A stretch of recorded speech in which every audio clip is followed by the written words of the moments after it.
আপনার কাছে কি মনে হয় সরকার কিছুটা ব্যর্থতার পরিচয় দিচ্ছে? এই যে পরিস্থিতিটা তৈরি হচ্ছে এটা কিন্তু এই সরকারের তৈরি না। নানা চড়াই উতরাই পেরিয়ে অবশেষে আপনারা এখন সরকারের অংশ। তো অবশ্যই গণ অধিকার পরিষদ একসময় রাষ্ট্র ক্ষমতায় যাবে। জামায়াতের সঙ্গে আপনাদের জোট না হওয়ার কারণটা কি? জামাতের সাথে আওয়ামী লীগের একটা মিল রয়েছে। জামাত এক ধরনের উগ্রপন্থী দল, আওয়ামী লীগের এক ধরনের উগ্রপন্থী দল। এনসিপির সঙ্গে দূরত্বটা মূলত আপনাদের কোথায়? এনসিপির এখন যারা নেতা, যারা বড় বড় কথা বলে, তাদেরকে আমি চ্যালেঞ্জ করে বলতে পারি,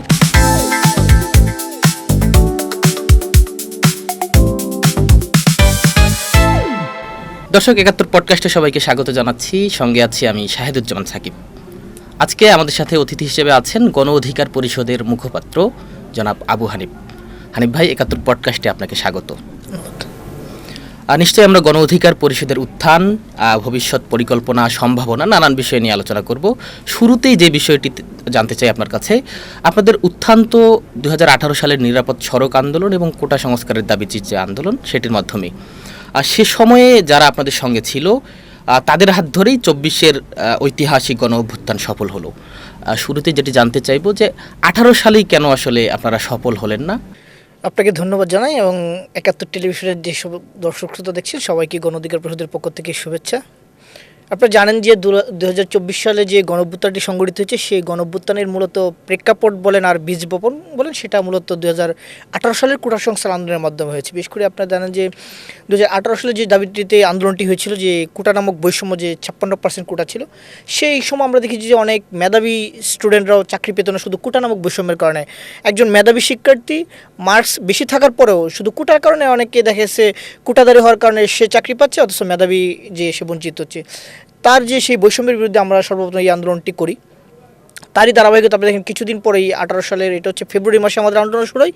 তারপর আপনার জুন এবং জুলাইয়ের দিকে আপনার নিরাপদ সড়ক আন্দোলন, যে বিষয়টি আপনি বলছিলেন। তো সেই সময় আসলে বাংলাদেশের যে প্রেক্ষাপট ছিল, মানুষ আসলে ভয় পেত, বিশেষ করে তরুণরা। কিন্তু ১৮ সালের কোটা সংস্কার আন্দোলনের মধ্য দিয়ে আমরা যে এরকম দমন পীড়ন নির্যাতনের মধ্য দিয়ে আমরা গিয়েছি, ফলে তরুণদের মধ্যে এক ধরনের সাহস এবং এক ধরনের কী বলে আপনার প্রতিবাদীদের চেতনা, সেটা অনেকটা উন্মোচন হয়েছে, বা সেই সময় থেকে তারা এই জিনিসটা প্রতিবাদ করতে শিখেছে বলা যায় অনেকটা। আপনি যদি দেখেন যে ১৮ সালে কোটা সংস্কার আন্দোলন, আমাদের যখন এই আন্দোলনটা শুরুর দিকে হয়, তখন তো সারা দেশে বিশ্ববিদ্যালয় এবং কলেজ ক্যাম্পাসগুলোতে এই আন্দোলনে এবং ব্যাপকতা ছড়িয়ে পড়ে। কিন্তু আপনি দেখেন এই আন্দোলনটা বিশেষ করে ৮ই এপ্রিল পরবর্তী সময় যখন ছাত্রলীগ, পুলিশ এবং আওয়ামী লীগ নানাভাবে যখন দমন পীড়ন করে, তখন আন্দোলনটা অনেকটা ঝিমিয়ে পড়ে। কারণ তখন তো আসলে সাধারণ শিক্ষার্থী যারা ছিল, তারা অনেকে ভয়ে কথা বলতো না, বা ভয়ের কারণে তারা আন্দোলন থেকে অনেকটা পিছু হচ্ছে। কিন্তু আমরা যারা মেন স্ট্রিম বা মূল নেতৃত্বে ছিলাম, আমরা কিন্তু সংখ্যায় কম হলেও আমরা কিন্তু সেই প্রতিবাদটা জারি রেখেছি। আমাদের অনেকেই তখন কারাবরণ করেছিল, অনেকেই প্রায় দীর্ঘ সময় তারা এই আন্দোলন করার কারণে কারাবরণ করেছিল। তো সেই সময় যে শিক্ষার্থীদের মধ্যে একদম সাহস সঞ্চার হয়, সেই সাহসের প্রতিফলন দেখেছি আমরা নিরাপদ সড়ক আন্দোলন, যেখানে আমাদের কোমলমতি শিক্ষার্থী, ছোটো ভাইরা, স্কুল কলেজে পড়ুয়া, তারা আপনি দেখেন যে রাস্তায় কীভাবে ট্রাফিক ব্যবস্থা চলবে, কোন লেনে অ্যাম্বুলেন্স চলবে, কোন লেনে সাধারণ গাড়ি চলবে, সব কিছু একটা সিস্টেমের মধ্যে দিয়ে সেই নিরাপদ সড়ক আন্দোলন কিন্তু আমাদের এই ছোটো ভাইরা বরং আমাদেরকে অনুসরণ করে সেই জায়গাতে তারা আসছে, সেই আন্দোলনটাকে সংগঠিত করেছিল এবং অনেকটা সফল হয়েছিল। এবং আমরাও প্রায় ৯ মাস ব্যাপী কোটা সংস্কার আন্দোলনটা আমাদেরকে সফল করতে হয়েছে। ফেব্রুয়ারি থেকে শুরু করে আমরা অক্টোবরের ৪ তারিখে গিয়ে আমরা প্রজ্ঞাপন পেয়েছিলাম, যে কোটা বাতিলের যে প্রজ্ঞাপন। তো সেই সময় আসলে যে প্রেক্ষাপট ছিল, ২৪-এর প্রেক্ষাপটটা অনেকটা ভিন্ন ছিল। আমরা ধারাবাহিকভাবে গণ অধিকার পরিষদ, তখন তো জন্ম হয় নাই, তখন আমাদের ১৮ সালে ছাত্র সংগ্রহ গণ অধিকার পরিষদ ছিল। তো সেই জায়গা থেকে আমরা ছাত্রদেরকে একত্রতা করা, ক্যাম্পাসগুলোতে ছাত্রলীগের যে দমন পীড়ন কিংবা শিক্ষার্থীদের সাথে যে ধরনের আচরণ, সেই আচরণের বিরুদ্ধে আমরা শিক্ষার্থীদেরকে সারা দেশে স্বতঃস্ফূর্তভাবে আমাদের সাথে অংশগ্রহণ করতে পেরেছি এবং শিক্ষার্থীদেরকে সচেতন করতে পেরেছি। তারই ধারাবাহিকতা আপনি দেখেন ১৮ সালের পরবর্তীতে আপনার নানা সময়ে দেখেন আমরা ছাত্ররা, আমাদের দলের সংগঠনের সংখ্যায় কম হলে আমরা নানা সময় ছাত্রলীগ বলেন, আওয়ামী লীগ বলেন, তাদের অন্যায়, অনিয়ম, দুর্নীতির বিরুদ্ধে আমরা সবসময় সোচ্চার ভূমিকা ছিলাম। ১৮ সালে সেই আন্দোলনটা আসলে গণঅভ্যুত্থানে না হওয়ার পিছনে অন্যতম আমি যে কারণটি মনে করি, কারণ তখন আসলে এরকম একটা প্রেক্ষাপট তৈরি হয় না। যে ২০২৪ সালে গণঅভ্যুত্থানটা আমরা বা যারাই মনে করে যে এই আন্দোলনটা ৩৬ দিন হয়েছে, বিষয়টা এরকম না। ৩৬ দিন হয়তো টাইম ফ্রেম লেগেছে, কিন্তু এই আন্দোলনটা বীজ বপন আপনার গত বিশেষ করে ১৮ সালের যে কোটা সংস্কার আন্দোলন, সেই আন্দোলন মূলত এই আন্দোলনের বীজ বপন করে এবং তার ধারাবাহিকতা বিভিন্ন ধরনের প্রতিবাদ, ভারতের যে আগ্রাসনের বিরুদ্ধে আপনার যে এনআরসি মুভমেন্ট, যেখানে আমাদের এখন অন্তর্বর্তীকালীন সরকারের যারা উপদেষ্টা ছিল নাহিদ এবং আক্তার, আসিফ, তারা কিন্তু এই মুভমেন্টগুলোতে আমাদের সাথে ছিল, আমাদের সহযোগী ছিল, তারা ছাত্র সংগঠনের সরাসরি কাজ করছে। তো এই যে একটা তরুণ প্রজন্মকে প্রতিবাদী করে তোলা এবং তরুণ প্রজন্মকে অন্যায়ের বিরুদ্ধে প্রতিবাদ সোচ্চার ভূমিকা পালন করার জন্য আমাদের যারা প্ল্যাটফর্মে যারা সহযোগিতা ছিল, বিশেষ করে আমাদের বর্তমান যিনি প্রতিমন্ত্রী নুরুল হক নূর, তার নেতৃত্বে আমরা তরুণদেরকে ঐক্যবদ্ধ করতে পেরেছি এবং এটা করতে আমাদেরকে দীর্ঘ সময় লেগেছে, যার ফলে ওই 18 সালে আন্দোলনটা সফল হয়নি, কিন্তু 24 সালে সেই আন্দোলনটা শুরুর দিকে যে আপনার 18 সালে যে কোটা সংস্কারের যে পরিপত্র, সেই পরিপত্র বাতিলের প্রতিবাদে কিন্তু আন্দোলনটা শুরু হয়েছিল। পরে আস্তে আস্তে এই আন্দোলনটা গণঅভ্যুত্থানের রূপে এবং আন্দোলনটা সফল হয়। 18 থেকে 24 এই সময়টাতে নিশ্চয়ই নানা নির্যাতন জুলুমের শিকার হতে হচ্ছে আপনাদেরকে। এর মধ্যে থেকেই আপনাদের গণ অধিকার পরিষদের যাত্রা শুরু। আপনার কাছে কি মনে হয় যেভাবে যেখান থেকে আপনারা যাত্রা শুরু করেছেন এখনও সেই অবস্থানে আছেন? এর মধ্যে আমরা দেখেছি আপনাদের গণ অধিকার পরিষদের ভাঙন এবং নানা চড়াই উতরাই নিশ্চয়ই ছিল। আপনার কাছে কি মনে হয়? দেখেন, বাংলাদেশের রাজনৈতিক ইতিহাসে যদি আপনি একটু বিচার করেন, সেক্ষেত্রে আপনি দেখবেন যে আমরা যে সময়টাতে রাজনৈতিক উত্থান হয়েছে সেই সময়টা আসলে একটা সম্পূর্ণ প্রতিকূল পরিবেশ ছিল। যে সময় মানুষ ভয় পেত, কথা বলতে, প্রতিবাদ করতে ভয় পেত, যার সাথে যে অন্যায় মানুষ অনেকটা চোখ বুজে সহ্য করে নিত। সেই প্রতিকূল পরিবেশে আমাদের এই মানে গুটি কয়েক ছাত্রনেতার যে হাত ধরে যে আমাদের যে এই যাত্রা, সেটা খুব বেশি কঠিন ছিল, মানে সহজ ছিল না। সেই জায়গা থেকে আমাদেরকে নানা চড়াই উতরে পেরোতে হচ্ছে। বিশেষ করে আওয়ামী লীগের মতো একটা স্টাবলিশড রাজনৈতিক দল যারা একটা ফ্যাসিবাদ রাষ্ট্র ব্যবস্থা কায়েম করেছিল, তাদের প্রতি মানে বিরুদ্ধে দাঁড়িয়ে তাদের নানায় অন্যায় অনিয়মের বিরুদ্ধে আমরা প্রতিবাদ করতে গিয়ে আমাদের বর্তমান যিনি সভাপতি এবং প্রতিমন্ত্রী নুরুল হক নূর, তিনি 26 বারের বেশি হামলা শিকার হয়েছেন তখনকার সময়। এবং আমাদের দলের সিনিয়র নেতৃবৃন্দ এমন কোনো নেতা নাই যারা একাধিকবার হামলার শিকার হয় নাই, এমন সিনিয়র নেতা নাই যাদের বিরুদ্ধে একাধিক মামলা ছিল না। আমার বিরুদ্ধেও মামলা ছিল, প্রায় 60টি মামলা ছিল। তো আমরা সেই প্রতিকূল পরিস্থিতির মধ্য দিয়ে কিন্তু আমাদেরকে আসতে হয়েছে। আওয়ামী লীগের সময় নানান ধরনের ট্র্যাপ আমাদেরকে কখনো প্রলোভন দেখিয়েছে, কখনো আপনার নির্যাতন করেছে, ভয় দেখিয়েছে, মানে কিন্তু কোনোভাবেই তারা আমাদেরকে পর্যবস্ত করতে পারে না। বিশেষ করে 24-এর গণঅভ্যুত্থানের আগে যে 24-এ যে ডামি নির্বাচন হয়েছে, সেই নির্বাচনে আমাদেরকে নেওয়ার জন্য নানান ধরনের চাপ বলেন বা প্রলোভন বলেন সবই কিন্তু দেওয়া হয়েছিল, কিন্তু আমরা কিন্তু তাদের কাছে সে অন্যায়ের কাছে মানবতানত করি নাই। এবং তখন একটা সময় ছিল যে আপনার বিএনপি বলেন, জামাত বলেন, তারা তো আসলে অনেকটা আপনার নির্যাতনের মুখে অনেকটা মানে বিপর্যস্ত ছিল, তারা ওইভাবে প্রতিবাদ করতে পারতো না। কিন্তু আমরা সংখ্যায় কম হলে নানান ইস্যুতে আমরা কিন্তু প্রতিবাদী ভূমিকা পালন করছি। এখন হয়তো জামাত আমাদের বিরুদ্ধে বলে বা আমাদের বিরুদ্ধে কথা বলে বা আমাদেরকে ব্যঙ্গ করে বা নানান ধরনের কথা, কিন্তু একসময় কিন্তু জামাতও আমাদেরকে পেছন থেকে আমাদের সাথে ছিল এবং তারা মনে করছে যদি এই নুরুল হক নূর কিংবা এই ছাত্র অধিকার পরিষদের হাত ধরে হয়তো ফ্যাসিবাদ থেকে মুক্ত হতে পারে। বিএনপিও তখন আপনি দেখুন আমাদের অনেক প্রোগ্রামে বিএনপির সিনিয়র নেতারা সে বক্তব্য দিয়েছে।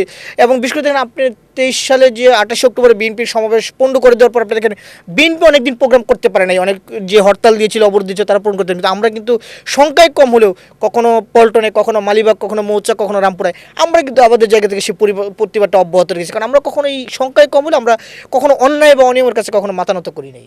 নানা চড়াই উতরাই পেরিয়ে অবশেষে আপনারা এখন সরকারের অংশ। বিগত 6 মাসের সরকারের সাফল্য ব্যর্থতা নিয়ে আপনার মূল্যায়ন জানতে চাই। দেখেন, বাংলাদেশের মানুষ গত 15 বছর ভোট দিতে পারে নাই। গণঅভ্যুত্থানের মধ্য দিয়ে ছাত্র জনতা ফ্যাসিস্টকে বিদায় করেছে, একটি গণতান্ত্রিক পরিবেশ বিরাজ করছে এবং মানুষ তাদের যে হারানো যে ভোটাধিকার, সেটাই গণঅভ্যুত্থান পরবর্তী যে জাতীয় নির্বাচন হচ্ছে ফেব্রুয়ারি মাসে, সেই নির্বাচনে তারা তাদের ভোটাধিকার প্রয়োগ করতে পারছে। একটি গণতান্ত্রিক পদ্ধতিতে নির্বাচন হচ্ছে এবং এটা সারা দেশে একটা উৎসবমুখর পরিবেশ। এবং বাংলাদেশের ইতিহাসে আমার মনে হয় যে একেবারে রক্তপাতবিহীন হতাহতের ঘটনা ছাড়া একটা সফল এবং সুন্দর উৎসবমুখর নির্বাচন হয়েছে। সেই নির্বাচনের মধ্য দিয়ে বিএনপি সরকার ক্ষমতা এসেছে এবং আমরা এই সরকারের অংশ, আমাদের একজন প্রতিমন্ত্রী রয়েছে, আমরা এই সরকারের অংশ হিসেবে রয়েছি। সেই হিসেবে এই 6 মাস যদি আমি তাদেরকে মূল্যায়ন করি, আসলে এই 6 মাসে একটা দলকে মূল্যায়ন করার জন্য পর্যাপ্ত সময় না। একটা ভঙ্গুর একটা পরিস্থিতি। আপনি দেখেন যে আওয়ামী লীগ গত 15 বছর রাষ্ট্রযন্ত্রকে এমনভাবে ব্যবহার করছে এবং দুর্নীতি এত মানে উচ্চমাত্রায় ছিল যে আপনার রাষ্ট্রটাকে একদম আনস্টেবল করে রাখা গেছে। নানান ধরনের সংকট, বিশেষ করে আপনি এই অন্তর্বর্তীকালীন সরকার কিংবা এই পরবর্তী যে নির্বাচিত সরকার ক্ষমতা নেওয়ার পর আপনি দেখেন যে বৈশ্বিক নানা সংকট চলছে যুদ্ধের কারণে। ফলে এই একটা মানে প্রতিকূল পরিবেশে এবং একটা ভঙ্গুর একটা রাষ্ট্রযন্ত্রকে একটা সরকার মানে 6 মাসে তারা চেষ্টা করছে। এবং এই সরকারের মাননীয় প্রধানমন্ত্রী জনাব তারেক রহমান তিনি বেশ কিছু যুগান্তকারী পদক্ষেপ নিয়েছে। তাদের মধ্যে উল্লেখযোগ্য হচ্ছে আপনার যে ফ্যামিলি কার্ড, কৃষক কার্ড, এবং খুব শীঘ্রই তারা প্রবাসীদের জন্য প্রবাসী কার্ড বিতরণ করবে। তো এই বিষয়গুলো খুবই ইতিবাচক এবং প্রধানমন্ত্রী তিনি দেখেন যে তাৎক্ষণিক মানে কুইক রেসপন্স করার মতো অনেকগুলো কাজ করছে, যেখানে কোনো সমস্যা তিনি তাৎক্ষণিক সমাধান করছে। আমাদের দেশে আমলাতান্ত্রিক জটিলতার কারণে একটা সিদ্ধান্ত হওয়ার পরে এটা অনেক সময় ঝুলে থাকে, কিন্তু প্রধানমন্ত্রী অনেক ক্ষেত্রে কুইক রেসপন্সের কারণে অনেক সমস্যার তাৎক্ষণিক সমাধান হচ্ছে। এবং তিনি দেখেন তার যে প্রোটোকলের ব্যবস্থা সেটা কমিয়ে আনছে এবং রাষ্ট্রের যে খরচ কীভাবে কমানো যায় সেই জায়গাতে তিনি সেটা কমিয়ে আনছেন, ফলে এগুলো অনেকটা ইতিবাচক পরিবর্তন। তবে কিছু জায়গায় আমরা আসলে সরকারের কাছে, বিশেষ করে আমরা সরকার অংশ হলে আমরা সরকারের কাছে আরও বেশি ডিজার্ভ করি। শুধু আমরা না, যেহেতু গণ-অভ্যুত্থান পরবর্তী একটা সরকার এবং মানুষ এই গণ-অভ্যুত্থান পরবর্তী বিএনপিকে ক্ষমতায় এনেছে, বিএনপিকে তুলনামূলক মানুষ মনে করে যে নিরাপদ, কারণ অন্য কোনো দল ক্ষমতা আসলে তারা হয়তো এতটা নিরাপদ বোধ করতো না। ফলে বিএনপির কাছে জনগণের প্রত্যাশা অনেক, বিশেষ করে গণ-অভ্যুত্থানের যারা পক্ষের শক্তি বা ছাত্র জনতা, সেই জায়গা থেকে সরকার বিরোধী দলকে আরও কোঅপারেট করে আলাপ আলোচনার মধ্য দিয়ে একটি ভবিষ্যৎ বাংলাদেশ বিনির্মাণের জন্য সবার সহযোগিতা নিয়ে কাজ করতে পারে। কিন্তু আমরা দেখি যে সংসদীয় বিরোধী দলের খুবই নমনীয় আচরণ, কিন্তু আবার পক্ষান্তরে তাদেরকে আবার দেখি যে রাস্তায় সংসদের বাইরে তারা অনেক সময় উগ্র আচরণ করে বা নানান ধরনের অপ্রীতিকর বক্তব্য দিচ্ছে, উস্কানিমূলক বক্তব্য দিচ্ছে। এইগুলো তো আসলে আমাদের জন্য দুঃখজনক। এটা বিরোধী দলের যেমন দায়িত্বহীন কাজ, একইভাবে সরকার এখানে একটা কিছুটা হলে ব্যর্থতা রয়েছে, কারণ সরকার এই জুলাই গণঅভ্যুত্থানকে সামনে রেখে তারা তাদের যে ভবিষ্যৎ কোনো পরিকল্পনা নির্ধারণ করতে হবে, কারণ এই নির্ধারণের মধ্য দিয়ে, কারণ জনগণের যে প্রত্যাশা গণঅভ্যুত্থান পরবর্তীতে, সেই প্রত্যাশার ক্ষেত্রে বিএনপি কিছুটা আমি মনে করি সরকার অনেকটা পিছিয়ে আছে। তবে যেহেতু সময় অল্প, মাত্র 6 মাস, ফলে আমরা সরকারের কাছে আশা করি তারা যেন বিরোধী দলের যে ধরনের বক্তব্য আছে সেগুলোকে অ্যাকনোমোলেট করে এবং জনগণের যে কাঙ্ক্ষিত প্রত্যাশা নিয়ে তারা কাজ করে, সেক্ষেত্রে আশা করি যে বিএনপি সরকার সামনে আরও ভালো করবে এবং জুলাই চেতনাকে বা জুলাই যে স্পিড সেটাকে ধারণ করে সরকারকে কাজ করতে হবে। কারণ জুলাই গণঅভ্যুত্থান পরবর্তী বাংলাদেশের মানুষের আগের যে চিন্তা, সেই চিন্তা যদি এখন সরকার করে, তাহলে এই সরকার অনেকটা ব্যাকডেটেড। ফলে এই জায়গা থেকে সরকারকে চেঞ্জ হয়ে গণঅভ্যুত্থানের যে প্রকৃত স্পিড সেটাকে ধারণ করে সরকারকে কাজ করতে হবে। ত্রয়োদশ জাতীয় সংসদ নির্বাচনে আপনারা প্রায় 90টির মতো আসনের নির্বাচন করেছেন। এর মধ্যে দলের সভাপতি শুধুমাত্র জয় পেয়েছে, বাকিগুলোতে খুব একটা ভালো করতে পারেননি। অপরপক্ষে আপনাদের সঙ্গে যারা এতদিন ছিল, সেই তরুণদের দল এনসিপি, তারা 30টি আসনে নির্বাচন করে 6টি আসনে জয় পায়। এই বিষয়টা কিভাবে দেখছেন? আপনাদের আসলে ব্যর্থতাই বলবো, এর পেছনের কারণ কি আসলে? দেখেন, আমরা বিএনপির সাথে জোটে গিয়েছি। বিএনপি বাংলাদেশে একটি প্রতিষ্ঠিত রাজনৈতিক দল। এই ক্ষমতার আগেও তারা 3 বার ক্ষমতায় ছিল। ফলে একটা রাষ্ট্র পরিচালনা, তাদের যে এক্সপিরিয়েন্স এবং তাদের যে দক্ষ জনবল, সেই জায়গা থেকে বর্তমানে রাষ্ট্র পরিচালনা করার জন্য বিএনপির কোনো বিকল্প ছিল না। সেই জায়গা থেকে আমাদের মনে হচ্ছে যে বিএনপির সাথে গেলে বরং ভবিষ্যৎ রাষ্ট্র পরিচালনা আমরা আমাদের জায়গা থেকে আরও বেশি ভূমিকা পালন করতে পারবো। আমাদের যেহেতু বিএনপির সাথে একটা সমঝোতা হয়েছিল, সেক্ষেত্রে আমাদের দলের যিনি সভাপতি তিনি এবং আমাদের যে সাবেক যে সাধারণ সম্পাদক ছিল, তার এই 2টা আসনে মূলত এক ধরনের নেগোসিয়েশন ছিল। বাকি আসনগুলো তো মূলত আমরা আমাদের জায়গা থেকে আমাদের দলের পরিচিতি এবং আমাদের যে নেতাকর্মীদেরকে পরিচিতি করার জন্য মূলত অন্য আসনগুলোতে নির্বাচন করেছি। সেগুলোতে আসলে খুব বেশি জয়ের আশা ছিল না বা জয়ের জন্য সেগুলো করা হয় না, কারণ যেহেতু আমাদের বিএনপির সাথে একটা নেগোসিয়েশন ছিল, ফলে অন্য আসনগুলোতে খুব বেশি কিছু করার সুযোগও ছিল না।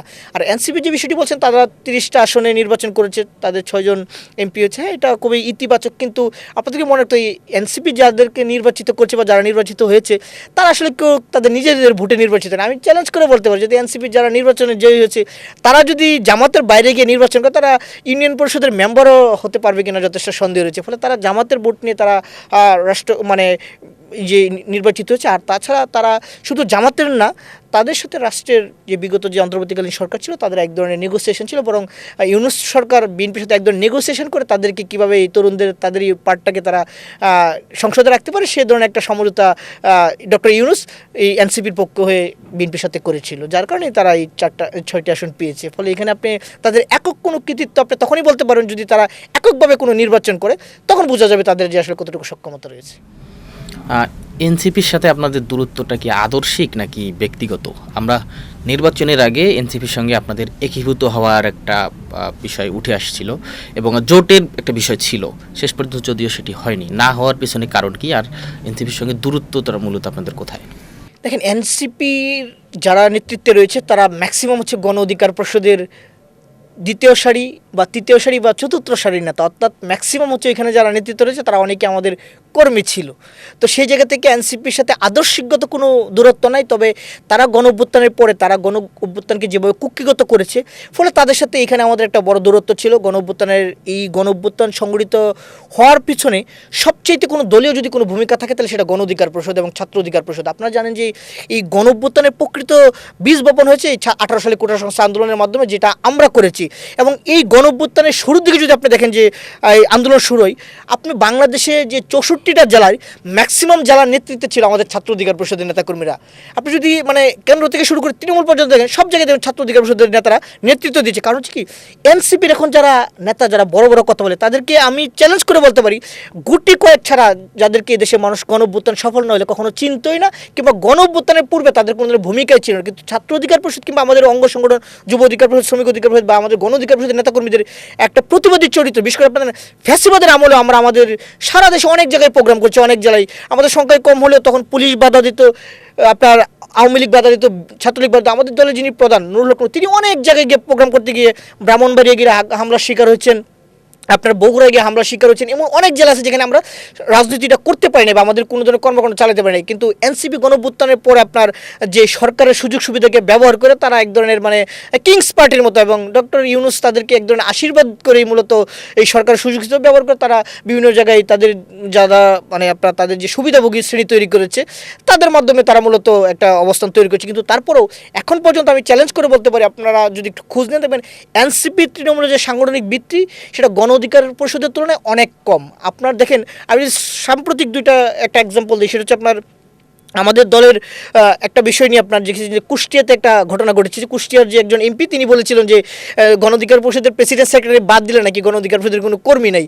এটার প্রতিবাদে কিন্তু তার নিজ এলাকায় কিন্তু আমাদের নেতাকর্মীরা সেখানে প্রতিবাদ করেছে, এবং সেখানে তিনি নিজে মানে তার লোক বাদী হয়ে সেখানে প্রায় 23 জনের নাম উল্লেখ করে এবং 30 থেকে 35 জনের নাম উল্লেখ মানে এজাহারভুক্ত করে তারই একটা মামলা করেছে। যে ব্যক্তি বলতেছে গণ অধিকার পরিষদের কোন এই প্রেসিডেন্ট সেক্রেটারি তার ছাড়ার কোনো লোক নেই, সেখানে তার জেলায় তিনি প্রায় 70-75 জনকে আসামি করে তিনি মামলা করেছে। তাহলে বুঝেন গণ অধিকার পরিষদের ভিত্তিটা কতটুকু। শুধু সেটা না, কুষ্টিয়ার এই ঘটনাকে কেন্দ্র করে গণ অধিকার পরিষদের আমাদের প্রায় 30 থেকে 35টা জেলায় আমাদের প্রতিবাদ হয়েছে আমাদের জেলা পর্যায়ে। আর আপনি যদি দেখেন এনসিপির গত কয়েকদিনের একটা ঘটনা ঘটেছিল আপনার খুব সম্ভবত হবিগঞ্জে। আপনাদের হবিগঞ্জের ঘটনা এনসিপির কয়টা জেলায় প্রোগ্রাম হচ্ছে। প্রকৃতপক্ষে কিন্তু এনসিপির তৃণমূলের এরকম ভিত্তি নেই। হ্যাঁ, এনসিপি গত 18 মাস সরকারের আনুকূল্য পেয়ে এক ধরনের সুবিধাভোগী শ্রেণী তৈরি করছে, কিন্তু তাদের ওই অর্থে আপনি যদি সাংগঠনিক ভিত্তি দেখবেন এরা একই মানুষ সব জায়গায় যা। ফলে এই জায়গা থেকে তৃণমূলে গণ অধিকার পরিষদ এনসিপি থেকে অনেক বেশি এগিয়ে। আর গণঅভ্যুত্থানের পক্ষে শক্তি হিসেবে এনসিপি তখন তো ছিল না, তখন তাদের একটা অংশ তারা এনসিপি গঠন করেছে। তাদের সাথে আমাদের আদর্শিক কোনো দূরত্ব নেই, কিন্তু তারা গণঅভ্যুত্থানের পরে যে ধরনের মানে এক ধরনের বৈষম্যমূলক আচরণ করছে, এই আচরণটা কখনোই কাম্য ছিল। তারপর আমরা চেয়েছিলাম আমাদের জায়গা থেকে সর্বোচ্চ স্যাক্রিফাইস করে, যেহেতু আমরা তাদের তুলনায় সিনিয়র এবং তারা অনেকে আমাদের কর্মী ছিল বা আমাদের দলের 3য়-4র্থ সারির নেতা ছিল, আমরা চেয়েছিলাম কীভাবে তরুণদেরকে একসাথে করে একটা ফোর্স তৈরি করা যায় বা একটা দল গঠন করা যায়। কিন্তু এনসিপির অনেকের উগ্র আচরণ, আবার অনেকের বিরুদ্ধে নানান ধরনের আর্থিক কেলেঙ্কারি, কারণ গণঅভ্যুত্থানের পরে তারা যে ধরনের আচরণ করছে, বিভিন্ন জায়গায় অন্যায় অনিয়ম কিংবা বিভিন্ন ধরনের তদবির বাণিজ্য করে তারা নানান ধরনের অপরাধে যুক্ত হচ্ছে। ফলে সামগ্রিক দিক বিবেচনায় তাদের সাথে শেষ পর্যন্ত আমাদের জোটটা হয়ে ওঠে নাই। নির্বাচনের আগে জামায়াতের সাথেও আপনাদের একাধিক বৈঠক হয়েছিল, নিশ্চয়ই জোট নিয়ে আলোচনা হয়েছিল। শেষ পর্যন্ত জামায়াতের সঙ্গে আপনাদের জোট না হওয়ার কারণটা কি? দেখেন, জামাত আপনি যে জিনিসটা বলছেন, আমাদের বিএনপি আমাদেরকে 2টা আসনে ছাড় দিয়েছে, কিন্তু আমাদের জামাত বলেছিল যাতে আমরা কতগুলো আসন চাই, এবং জামাত বলছে আপনাদের কত টাকা লাগবে এবং কয়টা আসন আপনারা চান। জামাত আমাদের জন্য ফ্লোর ওপেন করে দিচ্ছে, কিন্তু আমরা অনেক কিছু চিন্তা করছি, যেহেতু জামাতের ইতিহাসের একটা দায়ী রয়েছে, বিশেষ করে 71-এ। ফলে 71-এর দায়ী নেওয়া একটা দলের সাথে আমরা রাজনীতি করলে ভবিষ্যতে আমাদের রাজনীতির কতটা ঝুঁকিতে পড়তে পারে, এটা একটা বিষয় ছিল। আর জামাতের যে ধরনের আদর্শ সেটা তো আমরা ধারণ করি না, পাশাপাশি জামাতের যে ধরনের অ্যাক্টিভিটিস এটা বৈশ্বিক রাজনীতিতে এটা আসলে অনেক বেশি মানে প্রযোজ্য না বা অ্যাকসেপ্টেন্স নাই। ফলে জামাত বাংলাদেশের রাজনীতিতে কখনো মেন স্ট্রিম ক্ষমতায় আসতে পারবে না। সেই দৃষ্টিকোণ থেকে মনে হচ্ছে বাংলাদেশের যে স্বাধীনতা, সার্বভৌমত্ব টিকিয়ে রাখা এবং গণঅভ্যুত্থানের প্রকৃত স্পিড বাস্তবায়ন করার জন্য আমাদের মনে হচ্ছে জামাতের চাইতে বিএনপি বেটার। ফলে আমরা জামাতের সাথে অনেক আলাপ আলোচনা হলেও জামাতের ইতিহাসের দায় এবং নানান কারণে মনে হচ্ছে জামাতের চাইতে বিএনপি বেটার। ফলে আমরা বিএনপির সাথে আমরা জোট করেছি। সাম্প্রতিক সময়ে জামায়াতের নেতাকর্মীদের সাথে আপনাদের একটা বাকযুদ্ধ আমরা লক্ষ্য করছি, সেটা সামাজিক যোগাযোগ মাধ্যম এবং রাজনীতির মাঠেও। এটা কেন হচ্ছে আসলে? দেখেন, জামাত আসলে অনেকটা উগ্রপন্থী দল। কারণ হচ্ছে তাদের যে কর্মীদের যে আচরণ, আপনি যদি জামাতের বিরুদ্ধে কোনো সত্যও বলেন, তারপর তাদের কর্মী কিংবা তাদের বট বাহিনী সেটা সহ্য করতে পারে না। গণতান্ত্রিক রাষ্ট্রে অবশ্যই সমালোচনা নিতে হবে, কিন্তু জামাতকে নিয়ে আপনি কোনো সমালোচনা করবেন আর সোশ্যাল মিডিয়া আপনাকে হেরেস করবে না, এটার কোনো ধরনের উদাহরণ আপনি কখনো দিতে পারেন না। বরং জামাতের বিরুদ্ধে আপনি কোনো সত্য কথা বলে তারা সোশ্যাল মিডিয়ায় এবং আপনাদেরকে এমন কোনো ট্যাগিং নাই যেটা করবে না। ফলে এই জামাতের সাথে জামাতের যে আদর্শগত মানে যে ধারণা এবং তাদের যে উগ্রপন্থী, তাদের নেতারা অনেকাংশে আপনার আমি বলবো যে তারা সহনশীল, কিন্তু তাদের যে রুট লেভেলের কর্মী কিংবা তাদের যে সোশ্যাল মিডিয়া যে বট বাহিনী এত বেশি উগ্র যে তাদের বিরুদ্ধে আপনি কোনো সত্য বললে আপনাকে তারা নানাভাবে ট্যাগিং, হয়রানি, নানান ধরনের বুলিং করবে। এই জায়গা থেকে জামাতের সাথে আমাদের এই দূরত্ব, এবং জামাত দেখেন আপনার জামাতের সাথে আওয়ামী লীগের একটা মিল রয়েছে আদর্শগত। জামাত এক ধরনের উগ্রপন্থী দল, আওয়ামী লীগের এক ধরনের উগ্রপন্থী দল। আপনি যদি একটু দেখেন যে আমাদের যিনি প্রধান নুরুল হক নূর দলের প্রধান প্রতিমন্ত্রী, নুরুল হক নূরকে আসলে বিকাশ নূর কারা বলতো? আওয়ামী লীগের লোকজন বলতো, এবং আওয়ামী লীগের এটা ট্যাগ দেওয়া একটা ট্যাগিং। কারণ আওয়ামী লীগের দেওয়ার ট্যাগিং দেখবেন জামাত ব্যবহার করতে, জামাতের সাথে আওয়ামী লীগের যে একটা আদর্শগত মিল রয়েছে এটা অনেকটা পরিষ্কার। নুরুল হক নূরকে হ্যারাসমেন্ট করার জন্য আওয়ামী লীগের সময় রাষ্ট্রযন্ত্র বলেন, প্রশাসন বলেন, নানাভাবে চেষ্টা করছে, কিন্তু নুরুল হক নূরের বিরুদ্ধে একটা দুর্নীতির অভিযোগ কিন্তু প্রমাণ করতে পারে না। আওয়ামী লীগের চাইতে তো শক্তিশালী ফোর্স কেউ ছিল না, এখনও নাই। ফলে আওয়ামী লীগ তখন সেটা করতে পারে নাই। কিন্তু এই আওয়ামী লীগের দেওয়া ট্র্যাগিং বা আওয়ামী লীগের দেওয়া যে ধরনের মানে অপবাদ, সেগুলো আবার জামাতে ব্যবহার করতেছে। অর্থাৎ বোঝাই যায় যাতে জামাতের সাথে আওয়ামী লীগের একটা আদর্শগত মূল রয়েছে এবং দুটো উগ্রপন্থী দল। শিবিরের নেতাকর্মীরা একটা বিষয় দাবি করে থাকেন যে 2019 সালের যে ডাকসু নির্বাচন সেখানে তারা নুরুল হক নূরকে সমর্থন দিয়েছিলেন এবং শিবিরের সে সময়ের যারা নেতাকর্মী তারা সরাসরি সহযোগিতা করেছিলেন। এই দাবিটা কতটুকু যৌক্তিক বা সত্য? আমি মনে করি এই দাবির পিছনে কোনো ধরনের সত্যতা নেই। কারণ হচ্ছে আপনি দেখেন কারা যে শিবির করতো আপনি তো সেটা জানেন না, কোথায় তারা তো কোনো ওপেনলি কোনো সমর্থন দেয় না। ফলে এখন যদি তারা দাবি করে তো এটা তো ভিত্তিহীন দাবি। আপনি বিশ্ববিদ্যালয়ের শিবিরের কয়জন নেতার নাম বলতে পারবেন? বলতে পারেন না, তারা তো গুপ্ত। ফলে তখনও তারা গুপ্ত ছিল। তখন আপনার দেখছি আপনার যে শিবিরের যে SM ফরহাদ খুব সম্ভবত নাম, ও তখন ছাত্রলীগ করতো। এখন ও ছাত্রলীগ হিসেবে আমাদেরকে নুরুল হক নূরকে ভোট দিছে নাকি শিবির হিসেবে ভোট দিছে আপনি এটাকে আইডেন্টিফাই করতে পারেন? কোনো সুযোগ নাই। কারণ তখন তো অনেকে ছাত্রলীগের পক্ষে ছিল। ফলে এখন যদি তারা মনে করে যে আপনার নুরুল হক নূরকে তারা সমর্থন ছিল, তারা তো ছাত্রলীগের নুরুল হক নূরকে সমর্থন ছিল। কারণ শিবিরের ম্যাক্সিমাম তো ছাত্রলীগে গুপ্ত ছিল। ফলে তাদের এই দাবি আমি মনে করি আসলে পুরোটাই ভিত্তিহীন। হ্যাঁ, তবে তখন ঢাকা বিশ্ববিদ্যালয়ের যারা মেধাবী শিক্ষার্থী ছিল বা সচেতন শিক্ষার্থী ছিল তারা নুরুল হক নূরকে ভোট দিয়েছে। কারণ নুরুল হক নূর তখনকার মানে পরিস্থিতিতে নুরুল হক নূর ছাড়া আসলে বিকল্প কেউ ছিল না। কারণ নুরুল হক নূর তার যে 18 সালে কোটা সংস্কার আন্দোলনে তার অবদান, এবং বিশেষ করে আপনারা দেখেন যে এই ডাকসু নির্বাচনটা হচ্ছে 19 সালে, এই 18 কোটা সংস্কার আন্দোলনের পরবর্তী যে 18 সালে বাংলাদেশে যে জাতীয় নির্বাচন হয়, ওই নির্বাচনের পরে বিএনপি সহ যারা বিরোধী দল ছিল তারা অনেকে ভয়ে কথা বলতে পারতো না বা কথা বলতো না। কিন্তু আমরা আমাদের জায়গা থেকে নুরুল হক নূরের নেতৃত্বে ওই সময় সবচেয়ে বেশি বলিষ্ঠ ভূমিকা পালন করছি যে রাতের ভোটের বিরুদ্ধে। তো সেই জায়গাতে শিক্ষার্থীরা মনে করছে নুরুল হক নূরকে ভোট দেওয়ার প্রয়োজন, এবং নুরুল হক নূরকে তারা কিন্তু ভোট দিয়েছিল। ফলে শিবির যে মনে করে তারা নুরুল হক নূরকে সমর্থন দিয়েছে, এটা আসলে কোনো বাস্তবিক কোনো দালিলিক প্রমাণ নেই, কোনো ভিত্তি নেই। ফলে আমি মনে করি এটার কোনো আসলে সত্যতা নাই। আপনারা যেহেতু এখন সরকারের সাথে আছেন, সেক্ষেত্রে সরকারের সাথে থাকার কারণে আপনাদের রাজনীতি কি কিছুটা সংকুচিত হয়ে গেছে, আপনি এমনটা মনে করেন কিনা? যেমন বিভিন্ন বিষয়ে প্রতিবাদ করা বা সরকারের সমালোচনা করার ক্ষেত্রে কিছুটা বাধা, এই ধরনের কিছু হচ্ছে কিনা? দেখেন, আমরা প্রায় 2018 সালের পরবর্তীতে বিরোধী দলের, তখন তো বাংলাদেশের কাঙ্ক্ষিত অর্থে আসলে এরকম বিরোধী দল ছিল না, সেই জায়গাতে আমরা নানা অন্যায় অনিয়মের প্রতিবাদ করেছি। আমরা এখন সরকারের অংশ, আমরা কি সারা জীবন শুধু প্রতিবাদই করবো? আমাদের শুধু প্রতিবাদ, আমি মনে করি প্রতিবাদের মধ্যে সীমাবদ্ধ থাকা উচিত। বরং আমরা এখন যেহেতু সরকারে আছি, অন্যরা প্রতিবাদ করবে এবং অন্যরা দাবি করবে, আমরা সরকারের অংশ হিসেবে সেগুলো দাবিগুলো বাস্তবায়ন এবং যৌক্তিকতা বিবেচনা আমরা বাস্তবায়ন করার জন্য সরকারের জায়গা থেকে সরকারকে কোঅপারেট করবো। ফলে আমরা মনে করি না গণ অধিকার পরিষদের রাজনীতি সংকুচিত হচ্ছে, বরং গণ অধিকার পরিষদ সবসময় ইতিবাচক রাজনীতির পক্ষে। হ্যাঁ, গণ অধিকার পরিষদ যদি মনে করে যে বিএনপি তাদের সঠিক লাইনে নাই, বিএনপি দুর্নীতিগ্রস্ত হচ্ছে বা নানা অন্যায় অনিয়মের ভিতরে তারা যুক্ত হচ্ছে, তখন গণ অধিকার পরিষদ জনগণের পক্ষে কথা বলার জন্য প্রয়োজন যদি সরকার থেকে পদত্যাগ করে, তাহলে আমাদের দলের প্রধান তিনি সবসময় প্রস্তুত। আমাদের রাজনীতি জনগণের কল্যাণের জন্য, ফলে জনগণের দাবি আদায়ের জন্য যখন যেখানে প্রয়োজন আমরা সেখানে কথা বলবো। এখন সরকার আছে, সরকারকে আমরা অবহিত করতেছি বা সরকারকে বলতেছি, যদি মনে হয় না সরকারের থেকে এইগুলো বলা সম্ভব না বা করা সম্ভব, তখন আমরা প্রয়োজন সরকার থেকে পদত্যাগ করে জনগণের পক্ষে প্রতিবাদ করবো, এবং জনগণের যে দাবি বাস্তবায়নের জন্য আমরা সেটা সর্বোচ্চ সব জায়গায় সবসময় চেষ্টা করব। জুলাই সনদ নিয়ে সরকারের যে অবস্থান, সেটাকে কিভাবে মূল্যায়ন করেন? দেখেন, আমি মনে করি জুলাই সনদ নিয়ে সরকারের যে অবস্থান, সেই অবস্থান থেকে সরকারকে সরে আসা উচিত। এবং সরকারের যেহেতু এই গণ অভ্যুত্থানকে ধারণ করে, ফলে এই গণ অভ্যুত্থানের একটা অন্যতম দাবি হচ্ছে জুলাই সনদ বাস্তবায়ন। সেই জায়গা থেকে আমরা সরকারের অংশ হিসেবেও আমরা এই বিএনপিকে বলি যে জুলাই সনদের যে অক্ষরে যেটা বাস্তবায়ন করা, এবং আমাদের যিনি বর্তমান প্রধানমন্ত্রী তারেক রহমান, উনি কিন্তু বলেছে যে আসলে জুলাইয়ের যে সনদ রয়েছে সেই সনদ তারা অক্ষরে বাস্তবায়ন করবে। সেই জায়গা থেকে সরকার চেষ্টা করেছে। হ্যাঁ, গণভোট নিয়ে কিছু বিতর্ক রয়েছে, যেহেতু তখনকার একটা পরিস্থিতির কারণে মনে করেছিল যাতে সরকার এই বিএনপি যাতে এই গণভোট না মানলে হয়তো তারা নির্বাচন দিবে না, কারণ নানান ধরনের একটা আন্তর্জাতিক একটা মহল বলেন বা তখনকার সরকার যারা সুবিধাভোগী ছিল তাদের একটা পরিকল্পনা ছিল যাতে যে কোনো একটা ইস্যুকে সামনে নিয়ে এসে তারা নির্বাচনটাকে বিলম্বিত করা বা নির্বাচনটাকে না দেওয়া।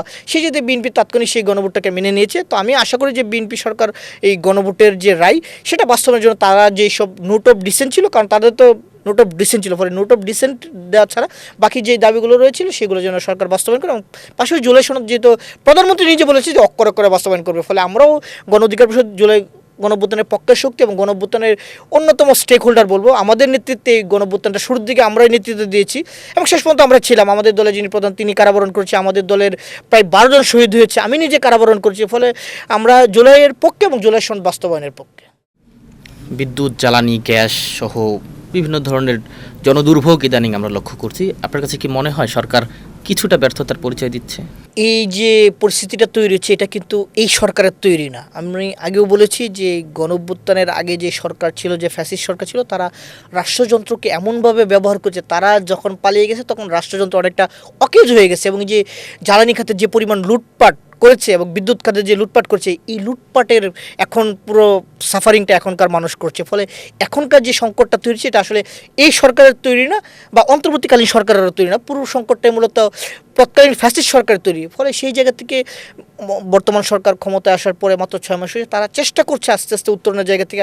শুধু এটা না, যেহেতু এই গণঅভ্যুত্থানের পরে এই বিএনপি সরকার ক্ষমতা আসার পরে আপনি দেখেন বৈশ্বিক একটা সংকট চলছে, বিশেষ করে আপনার ইউক্রেন রাশিয়ার যুদ্ধ, পাশাপাশি আপনার আমরা দেখলাম যে সম্প্রতি সময় যে আপনার কি বলে মধ্যপ্রাচ্যে যে এক ধরনের সংকট তৈরি হচ্ছে, বিশেষ করে যুক্তরাষ্ট্র এবং আপনার যে রাশিয়া, এইসব বিষয়গুলো মিলে ইরান এবং যে আপনার কি বলে ফিলিস্তিনি, এইসব কারণে নানান সংকট তৈরি হওয়ার কারণে এক ধরনের এই সংকটের প্রভাবটা মূলত এই জ্বালানি খাতেও পড়ছে, যার কারণে এটা আসলে এই সরকারের খুব একটা তৈরি করে না। ফলে আস্তে আস্তে সরকার চেষ্টা করছে সেটা রিকভার করার, যেহেতু বৈশ্বিক সংকট একটু সময় লাগবে, আশা করি সরকার সেটা সমাধানের জন্য সর্বোচ্চ পরিমাণ চেষ্টা করে যাচ্ছে আন্তরিকতার সাথে। সবশেষ জানতে চাই, দল হিসাবে গণ অধিকার পরিষদের ভবিষ্যৎ পরিকল্পনা কি? আপনারা কি সরকারে যাওয়ার স্বপ্ন দেখেন কিনা এককভাবে? দেখেন, গণ অধিকার পরিষদ তরুণদের নেতৃত্বে বাংলাদেশে, আমি মনে করি তখন বাংলাদেশের রাজনীতিতে তরুণদের নেতৃত্বে সর্বপ্রথম একটা তারুণ্য নির্ভর রাজনৈতিক দল, এবং আমরা এই যে সময়টায় দেশের তরুণরা রাজনীতিকে ঘৃণা করতো, আমরা তরুণদেরকে রাজনীতির প্রতি আকৃষ্ট করেছি, এবং এখন আপনি দেখেন সোশ্যাল মিডিয়া কিংবা অন্য অনেক রাজনৈতিক দলের তরুণদের সম্পৃক্ততা বাড়ছে। এটা আমরা মনে করি আমাদের একটা বড় সফলতা, এবং আমাদের তৈরি করা অনেক নেতা বিভিন্ন দলে নেতৃত্ব দিচ্ছে, জামাত শিবিরে অনেকে আছে, আবার দেখবেন আপনার এনসিপি সহ অনেক দল আমাদের দলে আমাদের তৈরি করা নেতারা নেতৃত্ব দিচ্ছে, এটা আমাদের জন্য ইতিবাচক। আর আমরা যেহেতু স্বপ্ন দেখি রাষ্ট্র পরিবর্তন করার জন্য সরকার গঠন করা উচিত, সেই জায়গা থেকে আমরা অবশ্যই গণ অধিকার পরিষদ একসময় রাষ্ট্র ক্ষমতায় যাবে সে আঙ্গিকে কাজ করছি। হয়তো আমাদের সময় লাগতে পারে, সেটা 5 বছর কিংবা 10 বছর, কিন্তু গণ অধিকার পরিষদ স্বপ্ন থেকে যে একসময় রাষ্ট্র ক্ষমতায় যাবে এবং দেশ পরিচালনা করবে, এবং এই দেশ পরিচালনা করতে তরুণদেরকে অগ্রাধিকার দিয়ে এবং তরুণদের যে পজিটিভ চিন্তা সেই চিন্তাকে কাজে লেগে দেশের জন্য ইতিবাচক পরিবর্তন করবে। হানিফ ভাই, 71 পডকাস্টে সময় দেওয়ার জন্য আপনাকে অসংখ্য ধন্যবাদ। আপনাকেও ধন্যবাদ এবং 71 টেলিভিশন দর্শকদেরকেও ধন্যবাদ এবং গণ অধিকার পরিষদের পক্ষ থেকে শুভেচ্ছা। দর্শক, এতক্ষণ আমাদের সঙ্গে ছিলেন গণ অধিকার পরিষদের মুখপাত্র আবু হানিফ। আজকের মতো এখানে শেষ করছি, দেখা হবে নতুন কোনো আয়োজনে।